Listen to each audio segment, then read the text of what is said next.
Alrighty. You can't see it very well because it is indeed actually black. Oh, there you go. 15,000 milliamp hour. You still can't see that really. Yeah, 54 watt hour. That's the battery I've got for, yeah, well, there's some USB heating pads coming that I'm probably going to use in the van in place of electric heating, and the 12 volt method I thought I might be using. Must admit the old heated car seat cover, it makes so much heat, it's blooming ridiculous, because I've actually tried it in my house bed. And yeah, it'd want to be near freezing before you bother using it, honestly. And it also takes a little bit more amps in the process. But anyway, should be getting those heating pads in a couple of days. I wanted to talk about some of these strange camper designs that I've been looking at on the YouTubes. Particularly some of the Japanese ones that I've been looking at, and so Japanese campers, they're very different in some of the concepts they've got and whatnot.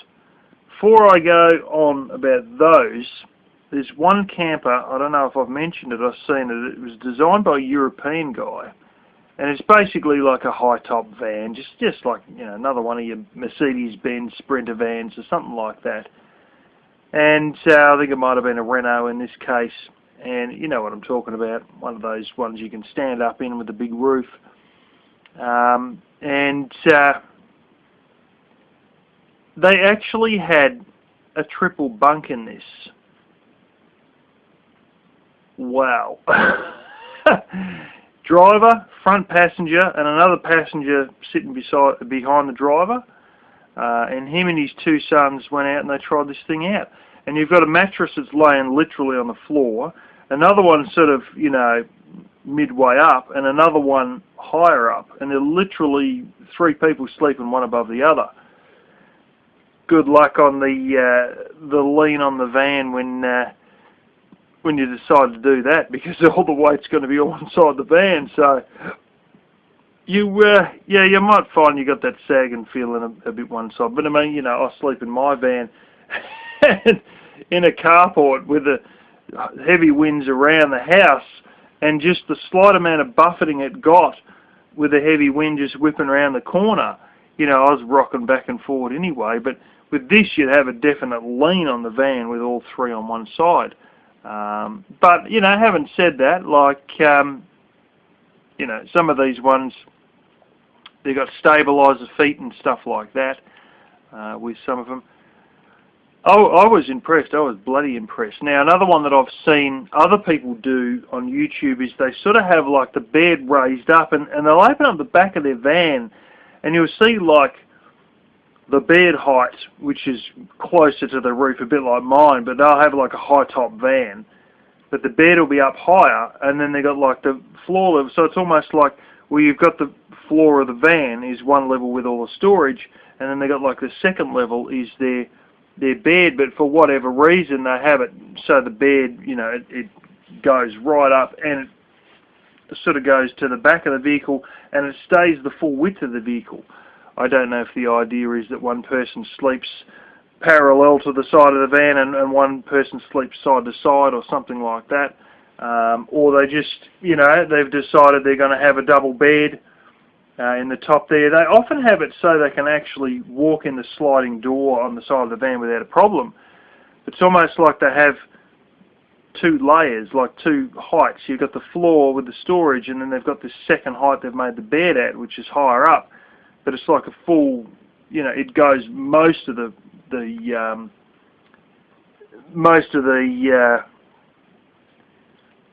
size of the cargo area of the van, except a little bit cut out around where the, you know, where they sort of get in through the side door sort of thing, which is yeah, interesting enough to say the least, because that's sort of like well, I suppose you call it split level is the best way to describe it. But anyway, onto the Japanese vans. Now, the fridge that Indel-B that Tony Mullins got thought it was the same as my N-Gel. I thought it was just some knockoff blimmin' Dometic copycat brand or something like this. And lo and behold, I seen an Indel-B for the first time outside of the one that Tony Mullins showed, and it was in a Japanese camper van. Couldn't bloody believe it. And of course, a lot of the ones that they got a lot of them are N-Gel, which is a Japanese brand. Interesting, they had one that was like a chest one, like mine, with like not like a little shit peltier one, but the other one, you guys might have seen it, and you will see it in the future. It's like a 40-litre chest one, and it doesn't sort of flip like, it opens up more like your normal freezer versus that little peltier thing that I've got, where you sort of, you know, it's not like a centre console type of fridge anyway. The 40 litres is a fairly big one, and so you can lift that up, and you know it swings towards the back of itself, sort of thing. And what they've done is they've actually made one of them where they've got the kitchen bench. And the bench is actually like, you know how you got like your drop-in little wood piece that goes in where your sink is. A lot of people have got that one where you have a bench piece that fits into where the sink is, and you got a little hole in the middle to put your finger in to lift it up. So you can use the sink, and then when you're done, or if you want a bit more bench space, or you want to sit your laptop up there or whatever and not have it fall in the sink, you know, you just put that little piece in. They had the same concept with the N-Gel fridge. Now, they weren't using the top of the fridge as the bench, but they had a piece that you pull out of the bench to lift the fridge up, to do all your shit and pull your food out, get whatever you want, put it in the fridge. And this one, like I've got, you can turn it to freeze. Actually, the other one, I used to have it, turn it to deep freeze, I think, that one. I don't know if this does deep freeze, but anyway, not that I'm going to be sitting most stuff to minus 12 degrees Celsius, but they basically had it so you pull this little thing out, the same as with your sink, and set it to one side, and then you lift your little chest fridge up, and you just got the top there, and you can access the latches, sort of thing. Do your business, close it down, close your latches, and then put your bench back in place over the top of it. And I thought, oh yeah, that's I'm going to keep that in mind for the future for myself. That was all this stuff of having these ones that slide out, and I mean, if they had it slide out, I think it would end up hitting the seat or something like this anyway. You know, and forget all your slide out stuff on a drawer, and then you got a power lead that's getting flexed back and forwards, back and forwards, back and forwards. Don't wear the power lead out. Don't fucking waste room trying to pull out a drawer and you got the damn seat in the way. No, fuck that. Just do it the same way they do the bench piece in the sink, where you just. And I thought, now that is smart. That's a good way of thinking of these things.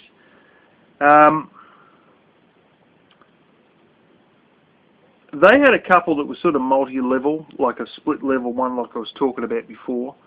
But there's a couple of things of Japanese culture, just the way they do their vans. Now, first of all, they had these vans that, well, first of all, I'll just tell you something you'll notice in all Japanese vans. They've got this absolute fucking obsession with creating a full platform. Now, sometimes it's a full platform that's just carpet. Often it's a full platform that is cushioned, like this, you know, sponge foam there or whatever.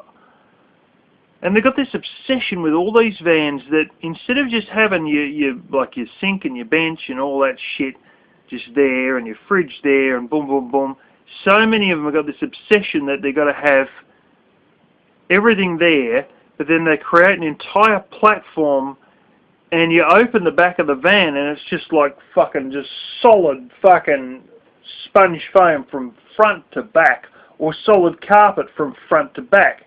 And then they got all these little, and it's made up of like, fuck me drunk, some of them, it's like damn near a dozen panels. And they pull all these little fucking panels out and click them all in, and then, you know, it's like, oh, I'm living. It's like, dude, you just, like, created a whole nother floor. Like, it's not like naturally a permanent split level. It's like they've got the van as is, and then they just pull out all these fucking panels and make a new floor that's a split level that just covers completely from front to back, or almost, you know, goes, or they always go from the back almost to the front, if not completely to the front. And, you know, they'll have all this stuff there, they can cook and this and that and blah, blah, blah, and the next thing they just pull out all these panels and cover the whole fucking show, and they lose 2 or 3 foot, you know, worth of height sort of thing, and you're like, yeah, it's a split level made of 8 to 12 panels.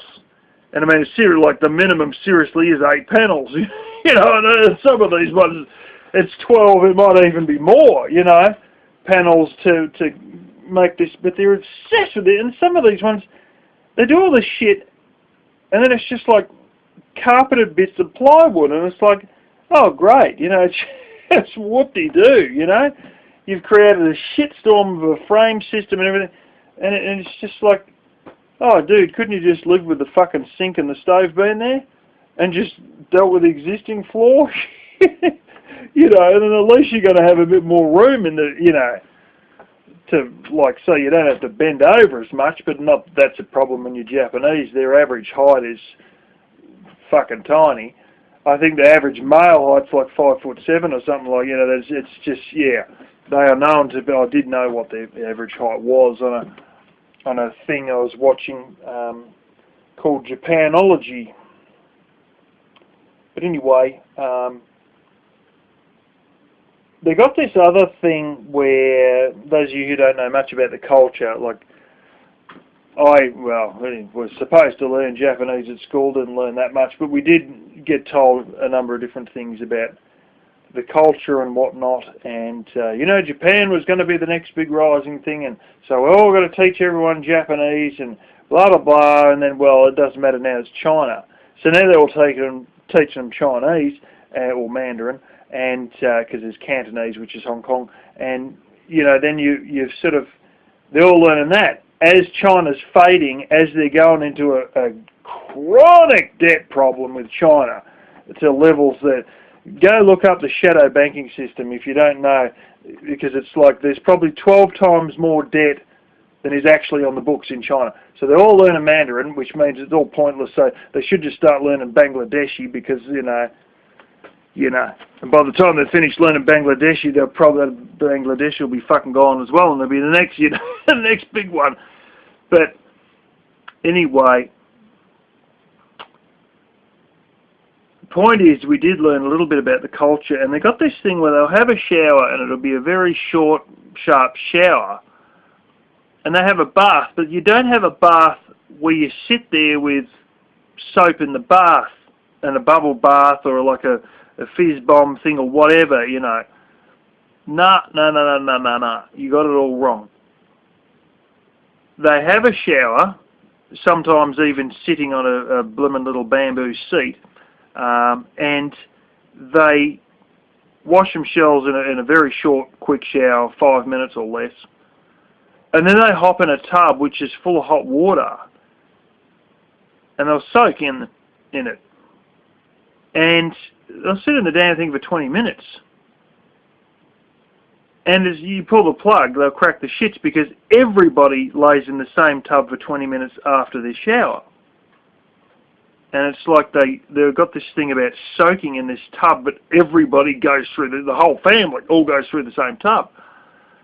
Now, strangely enough, they had these vans, and this particular brand of Japanese van, and it seemed almost all the ones of this brand.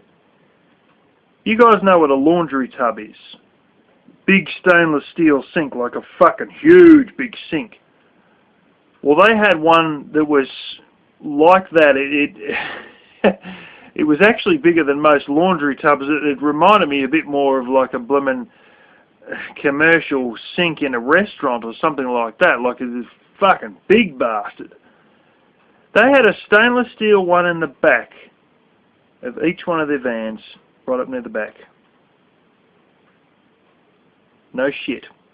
And a lot of them had a shower head that you could, this is right near the tailgate, you could have the shower head outside the tailgate. And I started to wonder, you could probably get that blooming shower head, and, well, sort of, you had to have the tailgate open to even use it or whatever, but you sort of start to wonder, like, wonder if you can also put it in there, but that's not the Japanese way, so that you probably can't. You can probably only use the shower head by lifting the tailgate. It almost seemed that way.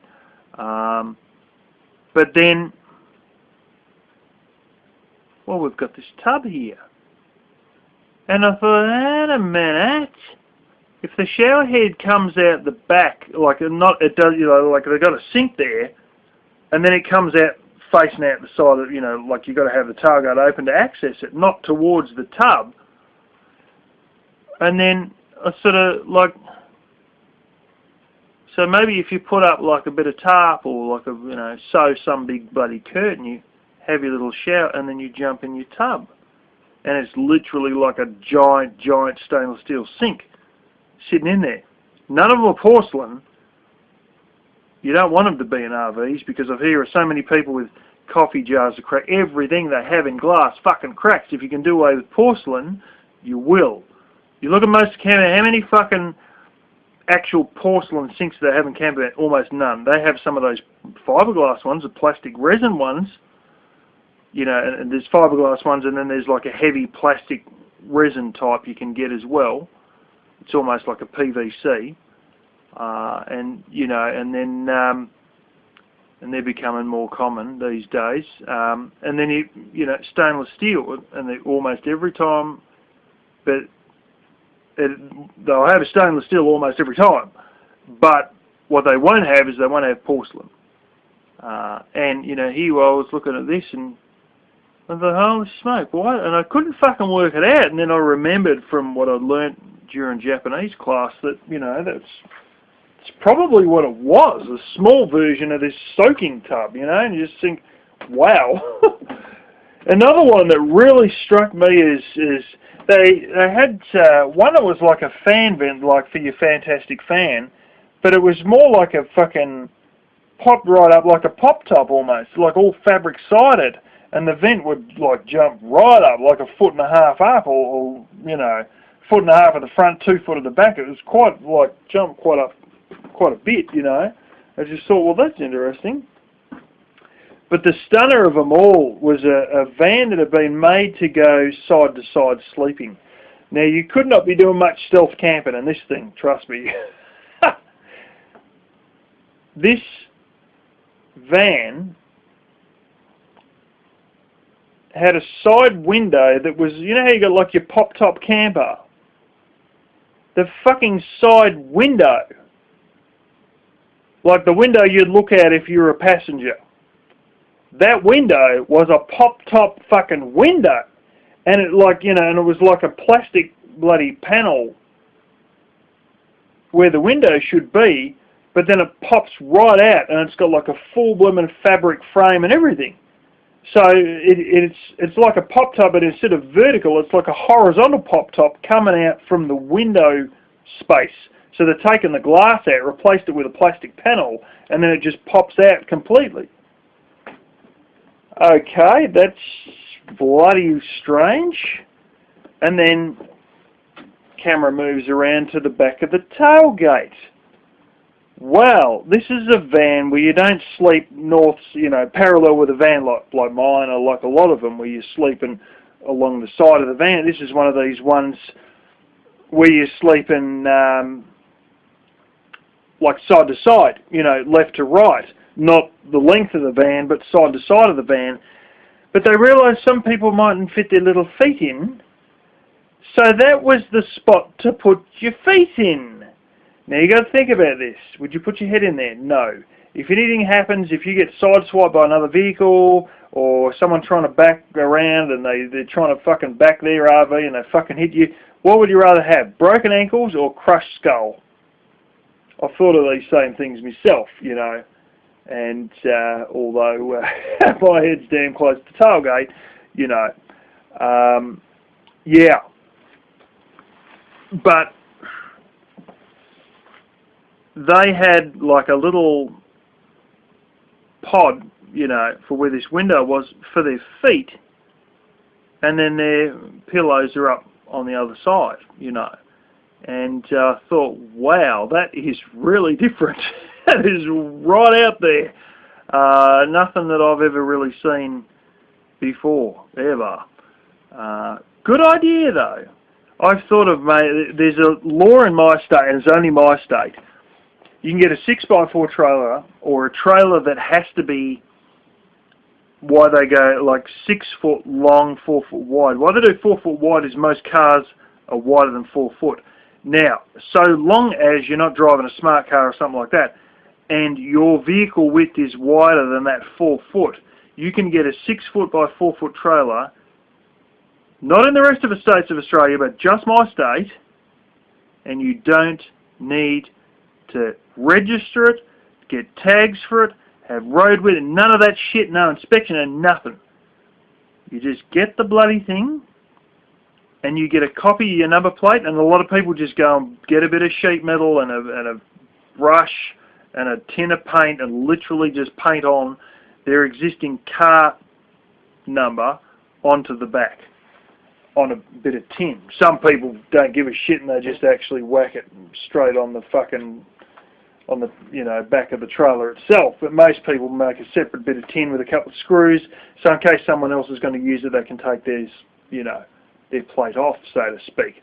Hand painted tags, number plate, whatever you want to call it. And that's interesting to me, and I thought about maybe I could, you know, do something like that if I wanted to, you know, and I thought, well, how are you going to, because you're 6'2", then your fucking feet ain't going to fit, and I want to insulate the damn thing. If I'm going to do it, I'm going to insulate it, there's no question about it. And I thought, what am I going to do? And I thought, a slide out.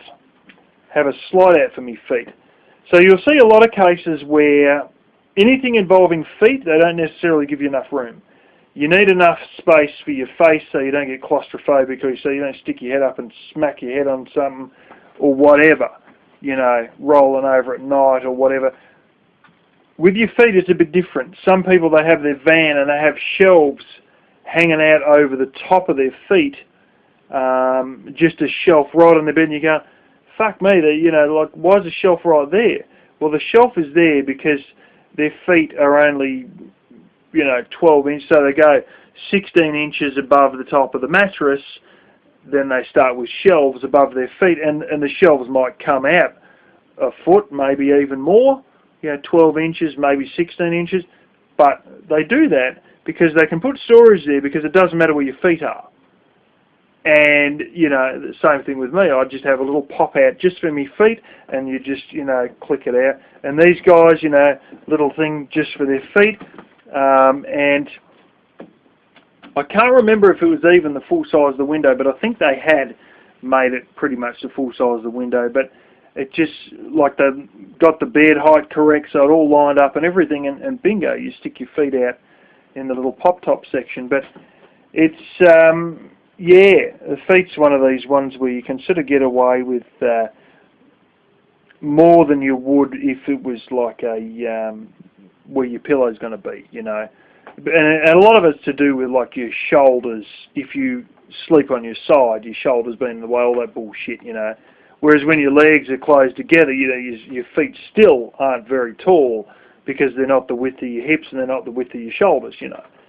So anyway, that's just a few little bits and bobs. I'm off tomorrow to check out possibly a lithium system, and I may well get one tomorrow to power the fridge, the freezer, so I can have a lithium ion powered freezer, which is going to beat somebody else who's, well, always claims to have the best, and they got a propane fridge that can't even keep their frickin' drinks cool. It's one pack I'm seeing that it's not from the best manufacturer. That's why I'm going to go to another place that I usually get my solar batteries from, and I went to only a few days ago to get a replacement battery for the van, and see what they've got up there, because this other place there, a little bit expensive, and the quality, I know the quality's sort of a bit shoddy. It's nowhere near as good as it could be, regardless of their bullshit claims of everything they have is made in China. So yeah, so there's one I'm looking at that has a built-in charger and all that, and you can put a 40-watt panel straight on it, or you can charge it off the vehicle, or you can charge it off mains. And they got a price on that that's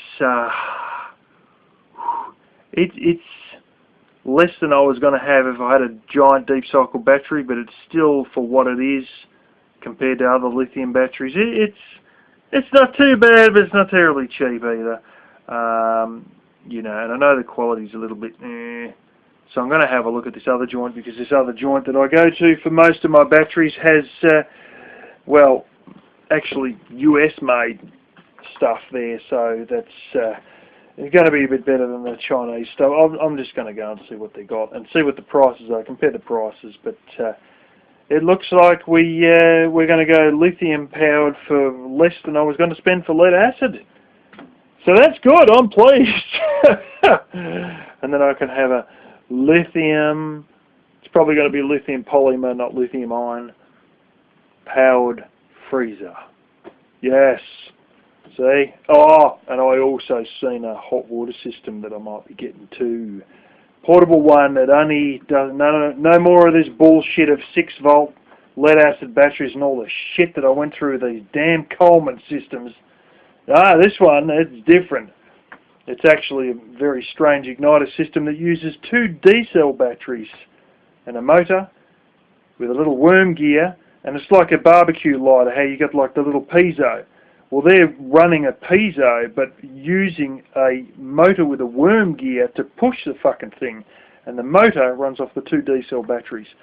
Very slow igniter, but very smart system, and when your batteries are flat, you just go get some more D-cell batteries.